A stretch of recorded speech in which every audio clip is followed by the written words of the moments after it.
कहते हैं मुद्दई लाख बुरा चाहे तो क्या होता है, मुद्दई लाख बुरा चाहे तो क्या होता है, वही होता है जो मंजूरे खुदा होता है।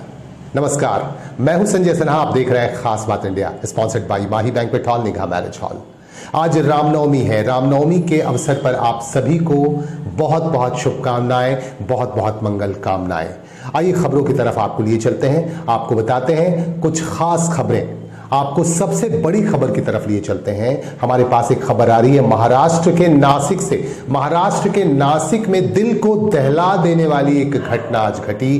22 मरीजों की मौत हो गई। यहाँ नासिक के डॉक्टर जाकिर हुसैन अस्पताल में आज ऑक्सीजन लीकेज की वजह से वेंटिलेटर पर रखे गए 22 मरीजों की मौत हो गई। 22 मरीजों में से ज्यादातर कोरोना संक्रमित मरीज थे, इनकी मौत हो गई। कुल 23 लोग यहां वेंटिलेटर पर रखे गए थे डॉक्टर जाकिर हुसैन अस्पताल में, जिनमें से 22 मरीजों की मौत हो गई ऑक्सीजन लीकेज की वजह से और प्रेशर लो होने की वजह से। वेंटिलेटर में प्रेशर लो होने की वजह से 22 मरीजों की मौत हो गई। आखिर क्यों हुई मरीजों की मौत? आखिर किस तरह की लापरवाही की गई थी जिससे 22 मरीजों की मौत हो गई?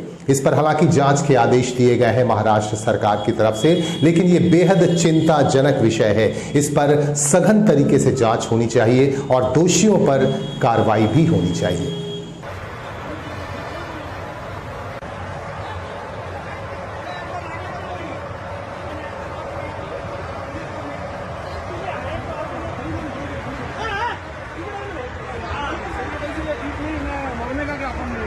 इनकी बात कर रहे हैं।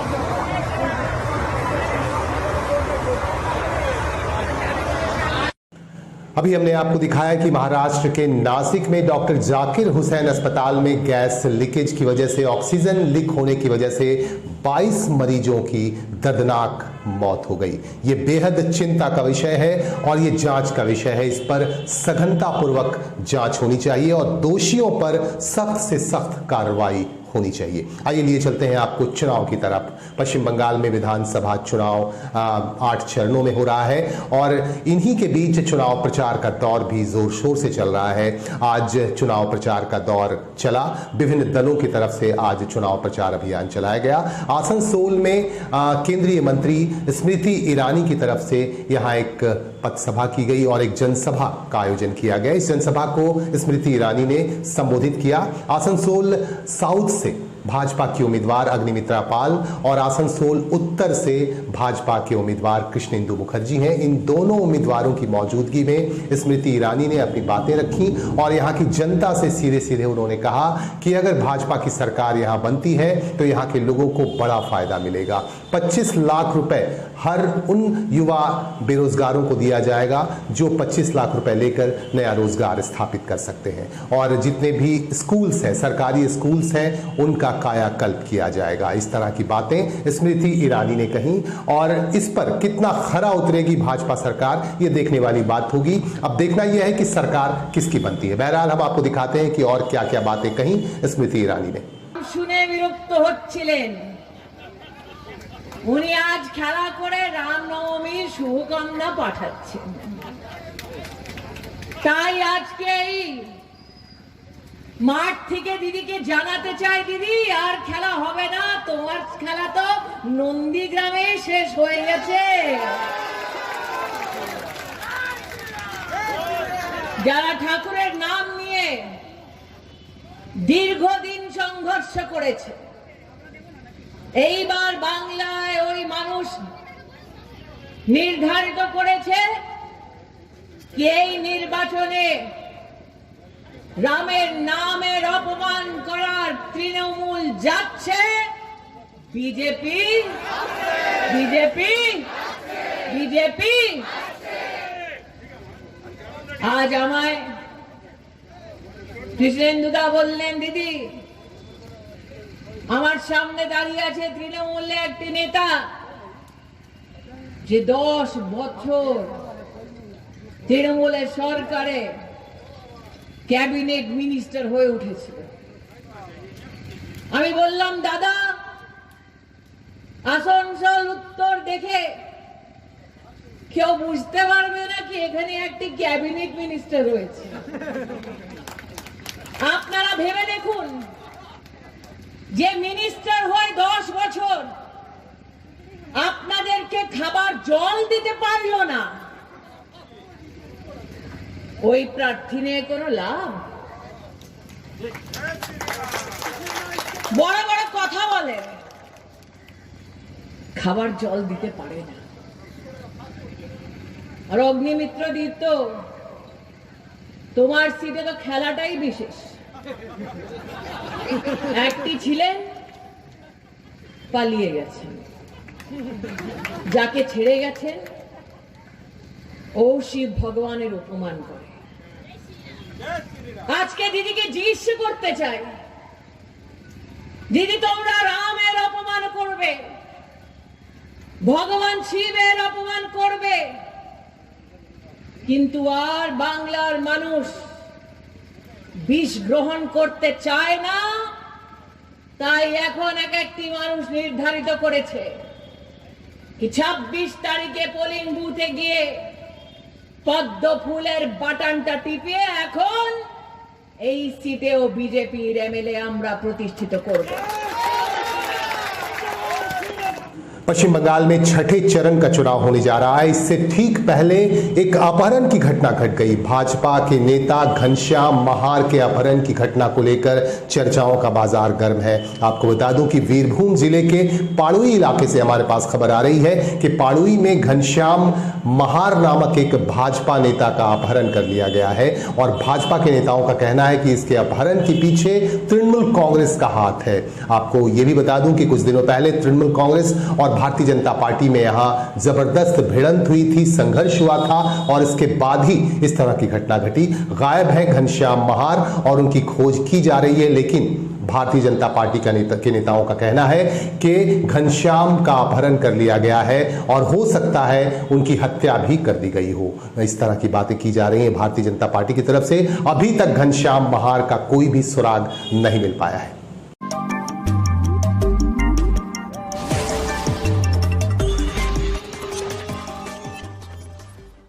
बांग्ला फिल्मों के जाने माने फिल्म अभिनेता सोहम और उनके साथ फिल्म अभिनेत्री साइंतिका लगातार तृणमूल कांग्रेस के लिए चुनाव प्रचार अभियान चला रहे हैं। आज जामुड़िया में तृणमूल कांग्रेस के उम्मीदवार हरेराम सिंह के समर्थन में इन दोनों फिल्मी हस्तियों ने एक जनसभा को संबोधित किया और इस जनसभा को संबोधित करते हुए सीधे सीधे निशाना साधा भारतीय जनता पार्टी पर और ये कहा कि तृणमूल कांग्रेस एक अच्छा विकल्प है, तृणमूल कांग्रेस से बेहतर कोई दूसरा विकल्प बंगाल के लिए हो ही नहीं सकता। और उन्होंने और भी कई तरह के निशाने साधे भारतीय जनता पार्टी पर, नरेंद्र मोदी पर और अमित शाह पर। उन्होंने कहा कि नरेंद्र मोदी और अमित शाह बंगाल को पीछे ले जाने में लगे हैं, बंगाल का सर्वनाश करने में लग गए हैं। इस तरह की बातें दोनों फिल्मी हस्तियों ने कही। आपको एक बार फिर से बता दें, आप देख सकते हैं स्क्रीन पर कि यहां हरेराम सिंह के समर्थन में एक चुनावी जनसभा को संबोधित किया साइंतिका और सोहम ने। সোনার বাংলা হবে না, দাও ফ্রিতে গ্যাস দাও, প্রত্যেক ঘরে ঘরে ফ্রিতে গ্যাস দাও। কোটি কোটি টাকা তো ঠিক বেরোচ্ছে নির্বাচনের আগে, যেখানে মহামারীতে সারা সারা ভারতবর্ষ লোক মারা যাচ্ছে, ওষুধ পাওয়া যাচ্ছে না, তখন 900 টাকা গ্যাসের দাম। কি করে সোনার বাংলা হবে? আমরা বলি যে ক্যাশ চাই না, গ্যাস চাই, গ্যাস দাও। বলবো তো আমরা কি মা বোনেরা? একই জ্বালায় আমরা মরছি তো। হ্যাঁ, এদিকে বলো তো কি করবে? আরেকবার বলি, আগামী 26শে এপ্রিল কি করতে হবে বলো? হ্যাঁ, এই যে আমার ছোট ছোট ভাই বোনেরা রয়েছে, আমি বলি বিজেপির যে কোনো, আমি যাতে লাইন ভেবেছিলাম এরকমই, মোদি আর শাহের জোট অশান্ত করেছে বাংলার ভোট। মোদি এবং শাহের জোট অশান্ত করেছে বাংলার ভোট। দেখেনি ভারতবর্ষ এদের মতো ভণ্ড, তাই তো 2রা মে জনতার আদালতে এদের হবে দণ্ড। শুধুমাত্র 2রা মের অপেক্ষা, তারপর নতুন করে উন্নয়ন, নতুন করে আনন্দ, নতুন করে উৎসব, নতুন করে বাঁচা। ভাবুন, গত 10 বছরে 67খানা উন্নয়নমূলক প্রকল্প আমাদের নেত্রী নিয়ে এসছেন। তিনি তৃতীয়বারের জন্য মুখ্যমন্ত্রী হলে বাংলা উন্নয়নের জোয়ারে ভেসে যাবে এবং নেত্রীর যা স্বপ্ন গোটা বাংলাকে বিশ্বের দরবারে 1 নম্বর স্থান অধিগ্রহণ করানো, আমরা সেইটাই করব। নেত্রীর স্বপ্নকে সার্থক করব, কারণ নেত্রী আমাদেরকে আজ অব্দি যা স্বপ্ন দেখিয়েছেন সেটা আমরা সার্থক করেছেন উনি। এবার আমাদের দায়িত্ব তাকে আবার মুখ্যমন্ত্রী করে নিজেদের স্বার্থে, নিজেদের ভালো রাখার স্বার্থে, নিজেদের উত্তরসূরিকে সুরক্ষিত রাখার স্বার্থে, নিজেদের স্বাধীনতার স্বার্থে, নিজেদের মাটির সম্মানের স্বার্থে আমরা নেতৃত্ব।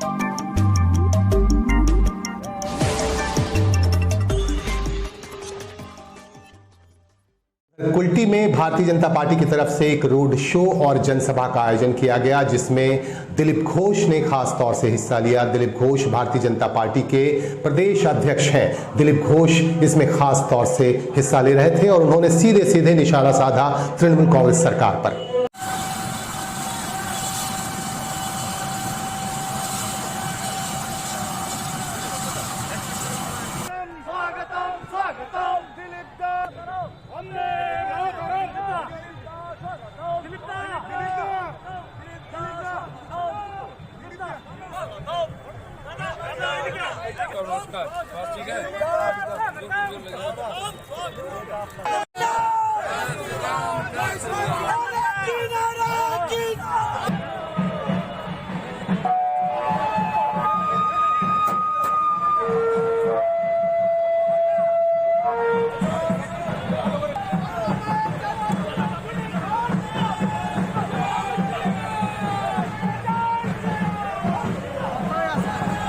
आसनसोल उत्तर से तृणमूल कांग्रेस के उम्मीदवार मंत्री मलय घटक पर कई तरह के संगीन आरोप लगाए गए थे और संगीन आरोप लगाया था मोहम्मद मुस्तकीम ने, जो संयुक्त मोर्चे के उम्मीदवार भी हैं और इंडियन सेकुलर फ्रंट के नेता हैं। उनकी तरफ से संगीन आरोप लगाए गए थे मंत्री मलय घटक पर और यह कहा गया था कि उन्हें जान से मारने की साजिश रची थी मलय घटक ने। इस तरह के आरोप का आज खंडन किया है मुनीर बेग ने, अधिवक्ता और हाल ही में कांग्रेस से तृणमूल कांग्रेस का दामन पकड़ने वाले मुनीर बेग ने इसका खंडन करते हुए कहा कि मोहम्मद मुस्तकीम खुद एक दागी नेता है, दागी व्यक्ति हैं, उन पर कई तरह के मामले चल रहे हैं झारखंड में और बंगाल में, वो क्या आरोप लगाएंगे मंत्री मलय घटक पर। और उल्टे उन्होंने कहा कि मोहम्मद मुस्तकीम ही बेहद दागी हैं और उन पर कई तरह के संगीन आरोप हैं। इस तरह की बातें मुनीर बेग ने कही। आप देख सकते हैं कि मुनीर बेग ने किस तरह से आरोप लगाए मोहम्मद मुस्तकीम पर। बात बहुत करता है, चीटिंगबाजी का पहला नियम है कि मीठा बात करेगा, कड़वा बात नहीं करेगा। कान में उससे बड़ा कोई चीटिंगबाजी नहीं है और उसका भाई भी कह रहा है। एक निहाल बेग का नाम से बोल रहा था, वो कितना बड़ा करेगा। निहाल बेग जिसको मर्डर किया, मिराज खान, इन लोगों का नाम से जो फॉल्स केस किया है, रेप केस, ये सारे रेप केस खारिज हो गया। यही मुस्तकीम करवाया, कौन ऐसा जगह बाकी नहीं है। फिर बोल रहे, अभी कल हमको वीडियो भेजे, हमने उससे राब्ता अभी तक। और एक बार फिर से बात करेंगे कोरोना संक्रमण की। कोरोना संक्रमण की खबर हमारे पास आ रही है, देश भर से जो खबर आ रही है बेहद हैरान करने वाली है और ये दूसरा लहर, ये कोरोना का दूसरा लहर बेहद भयावह कर देने वाला है और लोगों की मौतें भी हो रही हैं। आपको एक दृश्य हम दिखा रहे हैं, आप देखिए। इस दृश्य को देखकर आप के मुंह को आ जाएगा आपका कलेजा और आप सोचने पर विवश हो जाएंगे कि किस तरह से कोरोना संक्रमण से मरने वाले लोगों की लाशें ले जाई जा रही हैं और दफनाया जा रहा है। ये हमारे पास एक तस्वीर आ रही है जो तेजी से वायरल हो रही है सोशल मीडिया पर, हम आपको दिखा रहे हैं। आप इन तस्वीरों में देखिए, इन दृश्यों में देखिए कि कर्नाटक के वेल्लूर में लाशों को किस तरह से घसीटते हुए ले जाया जा रहा है और दफना दिया जा रहा है। ये तमाम लोग, जिन लोगों की लाशें यहां लाई गई हैं दफनाने के लिए, कोरोना संक्रमण की वजह से इनकी मौत हुई है और मौत के बाद कुत्ते से भी बुरी स्थिति में इन्हें यहां पे लाया जा रहा है घसीटते हुए और इन्हें दफना दिया जा रहा है। किस तरह से दफनाया जा रहा। आप देखिए, इतनी बुरी हालत हो सकती थी, ऐसी कल्पना भी हमने नहीं की थी। और एक बार फिर से आप इन दृश्यों में देखिए कि किस तरह से दफनाया जा रहा है। कुत्ते से भी बुरी स्थिति में यहां लाशों को लाया जा रहा है। ये वीडियो तेजी से वायरल हो रहा है। इन वीडियो को देखकर आपकी आंखों में भी आंसू आ जाएगा। आप भी सोचने को विवश हो जाएंगे कि आखिर ये सब क्या चल रहा है, ये सब क्या हो रहा है देश में।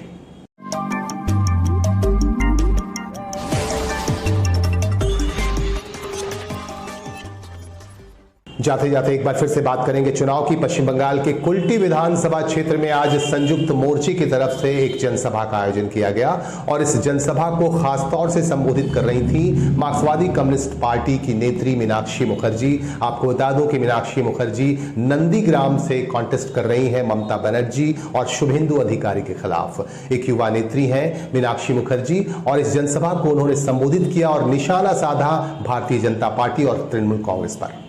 কিন্তু গরিব খেটে খাওয়া মানুষের জন্য কলকারখানা খোলার জন্য যে লড়াইটা আছে সেই লড়াইটাতে বাম কংগ্রেস জোট গোটা কুলটিতে শিল্পের ভবিষ্যৎকে কারখানার ভবিষ্যৎকে বাঁচানোর জন্য আমরা লড়াই করেছি। क्या किया था भाजपा का सरकार, एनडीए गवर्नमेंट का जोट এই কুলটি কারখানাটাকে ইসকোটাকে বন্ধ করে দিয়েছিল অটল বিহারী বাজপেয়ীজির নেতৃত্বে। এই কারখানাকে বাঁচানোর জন্য ভেতরে শ্রমিক সংগঠন, বাইরে ছাত্র যুবরা গোটা কুলটি থেকে কলকাতা পর্যন্ত পায়ে হাঁটলো। এখানেই আমাদের উপস্থিত আছে জাহাঙ্গীর, অশোক সাউ, সৈকত দ্বারা, এরাও হেঁটেছিল কুলটি থেকে কলকাতা পর্যন্ত। গোটা পশ্চিমবঙ্গ জুড়ে বিভিন্ন জায়গা থেকে পদযাত্রা হলো যে কুলটি कारखानाটাকে বাঁচাতে হবে। কেন? कुल्टी कारखाना में जो लोग काम करता है उसका घर चलाने के लिए नहीं, कुल्टी कारखाना में जो लोग काम करते हैं वो लोग इसको का एम्प्लॉय है, उन लोगों का वेतन होता है।